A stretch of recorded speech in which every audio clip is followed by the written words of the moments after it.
Hello दोस्तों, स्वागत है आपका हमारे YouTube चैनल इंस्प्राइट शॉर्ट पर। हम लाए हैं आपके लिए न्यू वीडियो। चिंता में खुद को बर्बाद मत करो।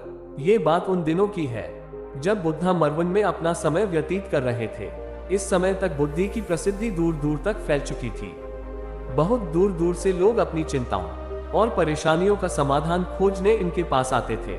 ऐसे ही एक दिन जब बुद्धा मरुवन में अपने शिष्यों को प्रवचन दे रहे थे तो एक अधेड़ उम्र का व्यक्ति अपने 16 वर्ष के पुत्र को अपने साथ लिए बुद्धि की तरफ चला आ रहा था। जब ये प्रवचन स्थल के पास पहुंच गए तो एक नजर उन पर डाली और इशारे से बैठने के लिए कहा। जब प्रवचन समाप्त हो गया और सभी लोग वहां से चले गए तो बुद्ध ने उस व्यक्ति को अपने पास बुलाया और बैठने के लिए कहा। वहां चारों तरफ हरियाली छाई हुई थी। मौसम बहुत सुहाना था और तरह तरह के पक्षियों की आवाजें गूंज रही थी। ऐसा नजारा देखकर उस व्यक्ति को अंदर से असीम शांति महसूस हो रही थी। इसके बाद बुद्ध ने उस व्यक्ति से आने का कारण पूछा तो इस पर व्यक्ति ने कहा, ये तथागत, मैं 2 दिन की लंबी यात्रा करके अपने पुत्र को आपसे मिलवाने लाया हूँ। ये मेरा इकलौता पुत्र है और ये हर समय थका थका रहता है। ऐसा लगता है जैसे इसके अंदर कोई जान ही नहीं है। इसका स्वभाव भी काफी चिड़चिड़ा हो गया है। अगर हम इससे कुछ भी कहते हैं तो ये हमारी छोटी छोटी बातों पर गुस्सा हो जाता है। इसके देखने की क्षमता भी उम्र से पहले ही कमजोर हो गई है और इसके बाल भी सफेद पड़ने लगे हैं। इतनी कम उम्र में इतनी बड़ी उम्र का लगना, मुझे तो कुछ समझ नहीं आ रहा। इसके साथ हो क्या रहा है तथागत? मैं अपने पुत्र के स्वास्थ्य को लेकर बहुत चिंतित हूँ। जब मैं अपने पुत्र को वैद्य जी के पास लेकर गया तो उन्होंने कुछ औषधि दी और कहा, अपने पुत्र को तनाव कम लेने के लिए कहो। वो अपने दिमाग में बहुत अधिक तनाव लेता है, इसलिए उसकी ऐसी हालत हो गई है। लेकिन मुझे उनके बहुत समझाने के बाद भी तनाव का मतलब समझ नहीं आया। मुझे नहीं पता कि तनाव होता क्या है, ये किन कारणों से आता है और उसे कैसे अपने पुत्र के दिमाग से निकालूं। लेकिन मुझे सबसे पहले तो ये समझना है कि तनाव होता क्या है। इसीलिए तथागत, मैं आपके पास आया हूँ। कृपया आप मेरी समस्या का समाधान कीजिए। ये सुन बुद्ध उसके पुत्र को बड़े ध्यान से देखते हैं, उसके चेहरे को देखते हैं, उसकी आंखों को देखते हैं और फिर उसके हाथों की नब्ज को भी देखते हैं। ये सारी विधि करने के पश्चात बुद्ध उस व्यक्ति से कहते हैं, तनाव लेना तो कोई नहीं चाहता, लेकिन फिर भी ये तनाव लोगों के दिमाग को दीमक की तरह पकड़ लेता है और व्यक्ति जान भी नहीं पाता कि वह तनाव में जी रहा है। लेकिन अगर व्यक्ति तनाव के कारणों को अच्छे से समझ लेता है और तनाव के बारे में कोई ऐसा पैमाना बना लेता है जिससे वह जान सके कि वह कितने तनाव में है, तो वह इस समस्या का समाधान भी खोज सकता है। सबसे पहले तो तुम ये समझो कि तनाव होता क्या है। जब भी कोई व्यक्ति कोई काम कर रहा होता है लेकिन उसका मन कहीं दूर भटक रहा होता है, कल्पनाओं में होता है, तो उसके शरीर और मन के बीच एक दूरी पैदा हो जाती है। ये दूरी जितनी अधिक होगी, व्यक्ति उतनी ही ज्यादा बेहोशी की अवस्था में होता है और शरीर व मन के बीच की इसी दूरी, इसी खिंचाव को तनाव कहा जाता है। आखिर कोई पसंदीदा खेल खेलने के बाद व्यक्ति चुस्ती और प्रसन्नता से क्यों भर जाता है, जबकि उसने तो अपने शरीर को थकाया है। लेकिन समझने वाली बात यह है कि खेलते समय मन और शरीर एक साथ पूरी तरह से उस खेल में केंद्रित होते हैं, जिससे शरीर और मन के बीच दूरी पैदा नहीं होती और कोई तनाव पैदा नहीं होता। और अगर दिमाग में कोई तनाव था भी तो वो भी दूर हो जाता है। लेकिन इसके विपरीत जब हम कोई ऐसा काम करते हैं जो हमें पसंद नहीं है तो हमारा ससुर तो उस काम को कर रहा होता है, लेकिन हमारा मन कहीं दूर कल्पनाओं में भटक रहा होता है, जिससे शरीर और मन के बीच एक दूरी पैदा हो गई और तनाव ने जन्म ले लिया। इसीलिए व्यक्ति को एक समय पर सिर्फ एक ही काम करना चाहिए और अपने तन और मन की सारी शक्ति उसी एक काम पर लगा देनी चाहिए, जिससे व्यक्ति के अंदर तनाव पैदा ही ना हो। इसके बाद बुद्ध ने कहा, तनाव पैदा होने के मुख्य 8 कारण होते हैं और जिसने इन कारणों को समझ लिया वो जीवन भर तनाव मुक्त रह सकता है। मुख्य कारणों में सबसे पहला कारण है अति महत्वाकांक्षी होना। महत्वाकांक्षी होना अच्छी बात है, लेकिन क्या कभी आपने इस बात पर ध्यान दिया है कि इंसान के लक्ष्य कभी पूरी ही नहीं होते। उसका एक लक्ष्य पूरा हुआ नहीं कि वह दूसरे की तरफ भागने लगता है, दूसरा पूरा हुआ तो तीसरे की तरफ, और इस तरीके से वो अपने लक्ष्यों को पाने के लिए जिंदगी भर गोल गोल घूमता रहता है। इसीलिए जो व्यक्ति अति महत्वाकांक्षी होता है, जिसने बड़े बड़े लक्ष्य बनाए होते हैं, वह वर्तमान में कभी रह नहीं पाता। उसका मन सदैव भविष्य की योजनाएं बनाने में ही व्यस्त रहता है। उसका शरीर तो वर्तमान में रहता है, लेकिन भविष्य में ही रहता है, जिससे मन और शरीर के बीच दूरी पैदा हो जाती है और वह तनाव भरी जिंदगी जीने लगता है। बुद्ध के मुंह से यह बात सुन उस लड़के ने कहा, बुद्ध, तो फिर इसका मतलब है कि हमें लक्ष्य नहीं बनानी चाहिए, क्योंकि लक्ष्य बनाना भी तो महत्वाकांक्षा ही है। इस पर बुद्ध ने कहा, जीवन में लक्ष्य बनाना कोई गलत बात नहीं है, लेकिन समस्या तब उत्पन्न होती है जब वो अपना पूरा ध्यान उस लक्ष्य से मिलने वाले परिणाम पर ही लगा देते हैं और उसके परिणाम की चिंता करते रहते हैं। व्यक्ति को वर्तमान में जीना आना चाहिए।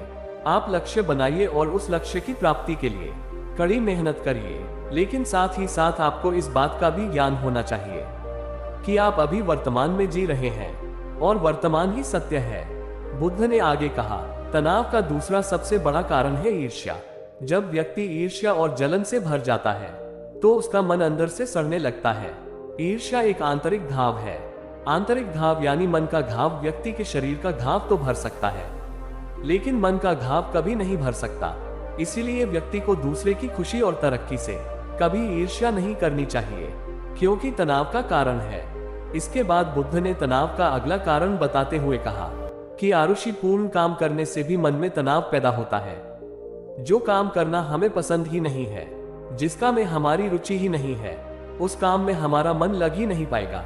हमारा शरीर तो वही बैठा रहेगा, लेकिन हमारा मन कल्पनाओं की उड़ान भरेगा, जिससे शरीर और मन के बीच दूरी पैदा हो जाती है और व्यक्ति तनावग्रस्त हो जाता है। इसीलिए इंसान को हमेशा अपनी रुचि के अनुसार ही कार्य करनी चाहिए। अगर व्यक्ति ने ये पता कर लिया कि उसे कौन सा काम करना पसंद है और वो उसी काम को अपने जीवन का लक्ष्य बना लेता है, तो फिर वो काम उसके लिए काम नहीं बल्कि खेल बन जाता है। फिर बुद्ध ने कहा, तनाव का चौथा कारण होता है किसी दूसरे से अच्छा रखना। बुद्ध ने उस व्यक्ति की ओर इशारा करते हुए कहा, एक पिता होने के नाते तुम्हारी अपने पुत्र से बहुत सी अपेक्षाएं होंगी कि तुम्हारा पुत्र एक बहुत ही कामयाब इंसान बने, तुम्हारा नाम रोशन करे, जैसा तुम चाहते हो उस तरह का जीवन जिए, तुम्हारी हर बात मानी। लेकिन क्या आज तक कभी किसी की सारी अपेक्षाएं पूरी हुई है?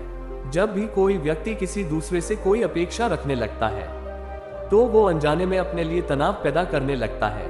जरा सोचो कि अगर तुम्हारा बेटा तुम्हारे अनुसार काम नहीं कर रहा और वो नहीं बन पा रहा जो तुम उसे बनाना चाहते हो, तो निश्चित रूप से तुम्हारे दिमाग को तनाव पकड़ लेगा।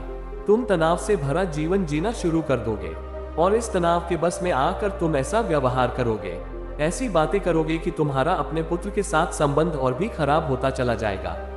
इसीलिए व्यक्ति को जितना हो सके उतनी कम अपेक्षाएं दूसरों से रखनी चाहिए, और अगर पूरी तरह से तनाव मुक्त रहना है तो दूसरों से अपेक्षा रखना ही बंद कर दो। इसके बाद बुद्ध ने कहा कि शारीरिक कष्ट भी इंसान के तनाव का एक कारण होता है। जब व्यक्ति किसी शारीरिक पीड़ा से गुजर रहा होता है तो उसका पूरा ध्यान बस अपने उस शारीरिक दर्द पर होता है और वो पूरे दिन बस उसी के बारे में सोचता रहता है, जिससे उसका मन दुख के विचारों से भर जाता है और ऐसी स्थिति में व्यक्ति तनावग्रस्त रहने लगता है। ये सुन उस व्यक्ति ने कहा कि हे बुद्ध, शारीरिक दुख तो किसी भी व्यक्ति को हो सकता है, तो फिर क्या हुआ? व्यक्ति जीवन भर तनाव में ही जिएगा। इसका जवाब देते हुए बुद्ध ने कहा कि इंसान को ये बात समझनी चाहिए कि हमारा जीवन दुखों का आधार है। जैसे जैसे हमारा जीवन आगे बढ़ता है, इसमें दुख आते हैं, बीमारियां आती है और फिर अंत में मृत्यु भी आती है। तो बीमारियां इंसान के जीवन का अभिन्न अंग है, कोई इनसे बच नहीं सकता। बस किसी किसी के जीवन में ये समय से पहले आ जाती है तो किसी के बाद में पढ़ाती सबको है। जब इंसान का मन इस बात को अच्छे से समझ लेगा तो फिर वह अपनी बीमारी के बारे में सोच सोचकर ज्यादा तनाव नहीं लेगा, क्योंकि यह हमारे जीवन का अभिन्न हिस्सा है और इसके लिए व्यक्ति को शारीरिक रूप से भी अभ्यास करते रहना चाहिए। अपने जीवन में व्यायाम और स्वस्थ जीवन शैली को भी जगह देनी चाहिए ताकि उसका शरीर लंबे समय तक निरोगी रहकर सही से काम कर सके। तनाव का अगला कारण होता है अपनी योजनाओं को समझने के लिए समय न देना। कुछ लोगों के दिमाग में कोई विचार आया नहीं है कि वो बिना सोचे समझे उस पर काम करना शुरू कर देते हैं, और जब उस काम में उन्हें असफलता मिलती है तो वह तनाव से भर जाते हैं, क्योंकि उन्होंने उस काम को शुरू करने से पहले उसके बारे में पूरी जानकारी इकट्ठा नहीं की थी। इंसान को कोई भी काम शुरू करने से पहले उसके अच्छे और बुरे परिणामों के बारे में ठीक से सोच विचार कर लेना चाहिए। इंसान को इस बारे में भी सोच लेना चाहिए कि अगर ये योजना सफल नहीं हुई तो फिर इसके बाद मैं क्या करूंगा। इसलिए व्यक्ति को अपनी योजनाओं को ठीक से समझने के लिए पूरा समय देना चाहिए, ताकि बाद में उस योजना की वजह से तनाव पैदा ना हो। तनाव का 7वां सबसे बड़ा कारण होता है टालमटोल करना, आज के काम को कल पर टालना। आप लोगों ने ये कहावत तो सुनी होगी कि आलसी इंसान के शरीर का सबसे बड़ा शत्रु है। इंसान आलस्य की वजह से आज के काम को कल के लिए टाल देता है और फिर काम को टालना उसकी आदत बन जाती है। काम को कल पर टालने वाले व्यक्ति का काम कभी भी समय पर पूरा नहीं हो पाता, और अगर किसी तरह से पूरा हो भी जाता है तो वह उतना अच्छा नहीं हो पाता जितना अच्छा उससे किया जा सकता था, और फिर यह बात व्यक्ति के अंदर तनाव पैदा करती है। लेकिन काम को टालना या काम को एकदम अंत समय पर करना एक आदत है, इसीलिए व्यक्ति ना चाहते हुए भी बार बार अपनी इस आदत का शिकार बन जाता है और काम को टालता रहता है। और फिर जब काम की समय सीमा पास आ जाती है तो वह तनाव से भरकर काम को पूरा करने का प्रयास करता है। इसीलिए तनाव मुक्त रहने के लिए व्यक्ति को काम को टालने की आदत छोड़नी पड़ेगी, और ये तभी संभव है जब व्यक्ति काम को समय से पहले खत्म करने का निश्चय करे। सबसे आखिरी और सबसे प्रमुख कारण जो तनाव का होता है वो है ज्यादा सोचना। लगातार सोचते रहना भी एक बीमारी है, और यह उस व्यक्ति में सबसे ज्यादा पाई जाती है जो कपोल कल्पनाएं करता है, जो अतीत की घटनाओं और भविष्य की बातों के बारे में सोचता रहता है, जो बेवजह के अनुमान लगाता रहता है। इसीलिए व्यक्ति को ज्यादा सोचने की आदत पर लगाम लगाना चाहिए। इसके लिए जितना हो सके खुद को काम में व्यस्त रखना चाहिए और हर दिन ध्यान का अभ्यास करने को अपने जीवन का हिस्सा बना लेना चाहिए। बुद्ध के मुंह से यह सारी बातें सुनकर उस व्यक्ति ने हाथ जोड़कर कहा, बुद्ध, मेरा पुत्र तो अभी मात्र 16 वर्ष का ही है और इसमें अभी इतनी समझ भी नहीं है कि यह आपकी बताई सारी बातों का एक साथ पालन कर सके। आप कृपया करके तनाव मुक्त रहने का कोई आसान सा तरीका बता दें जिससे मेरा बेटा उसका अनुसरण भी कर सके और तनाव मुक्त भी रह सके। उस व्यक्ति की यह प्रार्थना सुन बुद्धि ने कुछ सोचते हुए जवाब दिया, अगर तुम इतनी सारी बातों का पालन नहीं कर सकते तो इसके लिए एक बहुत ही आसान विधि है। तुम एक बार में एक काम को करने पर ध्यान लगाओ। भी काम कर रहे हो उस समय पर सिर्फ उसी काम को करो, सिर्फ उस पर ही अपना पूरा ध्यान लगाओ, और अगर तुम्हारा मन इधर उधर भटक जाता है तो जैसे ही तुम्हें याद आए उसे वापस फिर उसी काम में लगा दो। ये सबसे आसान और अच्छा तरीका है तनाव मुक्त रहने का। जब तुम भोजन करो तो उस समय सिर्फ भोजन ही करो, उसके पूरे स्वाद का आनंद लो, उसी अनुभव करो। जब चलो तो अपना पूरा ध्यान सिर्फ चलने लगा दो। इससे तुम्हारा मन और तुम्हारा शरीर दोनों एक जगह पर केंद्रित रहेंगे। दोनों के बीच दूरी पैदा नहीं होगी जो कि तनाव का मुख्य कारण होती है।